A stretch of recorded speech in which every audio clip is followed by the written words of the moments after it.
Shalom saudara-saudara, jumpa lagi dalam Sapaan Gembala dengan Pendeta Melanie Ayu. Saudara-saudara yang dikasihi Tuhan, pernahkah Anda naik gunung? Apalagi kalau Anda suka naik gunung. Saya yakin di masa pandemi ini kita merindukan untuk bisa ke alam luar dan kita bisa kembali kepada hobi kita. Kalau suka naik gunung, maka kita akan naik gunung. Saudara-saudara, kalau Anda pernah naik gunung, maka pertama Anda di bawah mau naik ke atas, maka Anda akan bersemangat. Karena nanti akan sampai ke puncak gunung. Tapi ketika Anda sudah naik dan kemudian mungkin sudah hampir separuh jalan, Anda akan merasakan lelah, capek, pegal, kemudian nafas sengal-sengal karena begitu berat naik ke puncak. Dan kemudian Anda akan berpikir, apakah saya akan terus naik? Ataukah saya akan berhenti di sini saja? Cukup melihat pemandangan yang ada di sekitar sini. Itu terserah Anda. Tetapi saudara-saudara, dalam kehidupan memang seringkali ketika kita menghadapi kehidupan ini sama seperti kita sedang naik ke atas gunung. Apakah Anda bersemangat? Ataukah Anda merasa berat dan Anda ingin berhenti? Saudara-saudara, ada 3 tipe daya juang. Yang pertama disebut dengan quitters. Yang kedua campers. Dan yang ketiga adalah climbers. Ketika kita mau mencapai sesuatu, maka ada orang yang kemudian dengan mudah mengatakan, susah, capek, repot.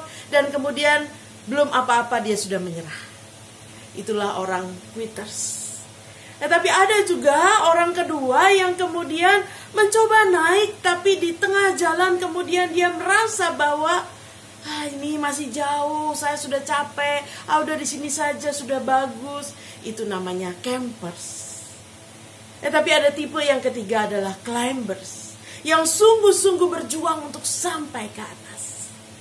Saudara-saudara, Anda tipe yang mana? Kalau kita membaca Alkitab, di dalam Kejadian 22, kisah ketika Abraham membawa Ishak ke Gunung Moria, untuk kemudian dia mau mempersembahkan Ishak seperti yang diperintahkan Tuhan. Saya akan membaca ayatnya yang ke-14, dikatakan, dan Abraham menamai tempat itu Tuhan menyediakan.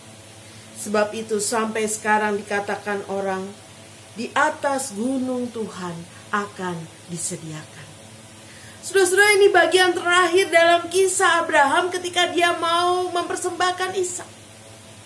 Mungkin dia berat, bagaimana dia tidak berat, dia akan mempersembahkan anaknya sendiri. Tetapi ketika dia sudah sampai ke atas gunung dan mau mempersembahkannya, dia meyakini bahwa Tuhan akan menyediakan. Dan betullah, Abraham tidak perlu menghunuskan pisaunya, karena di atas gunung Tuhan sudah disediakan anak domba. Cukup supaya Tuhan melihat bahwa Abraham takut akan Tuhan. Saudara-saudara, dalam hidup kita saat ini, kita sedang berjuang. Berjuang untuk tekun, berjuang untuk menguasai diri, berjuang untuk melakukan segala cara yang bisa kita lakukan untuk kita terus melangkah. Pertanyaannya, apakah Anda sudah mulai bosan? Apakah Anda sudah mulai capek? Apakah Anda sudah mulai merasa bahwa segala sesuatunya saya terserah aja deh? Firman Tuhan mau mengatakan, mari kita berjuang. Berjuang sampai kepada puncaknya. Sebab Tuhan menyediakan segala yang baik bagi saudara dan saya yang mau berjuang. Firman Tuhan mengajak kita, mari kita berjuang.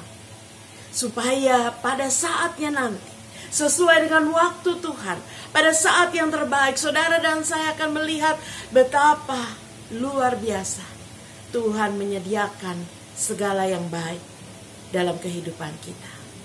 Amin.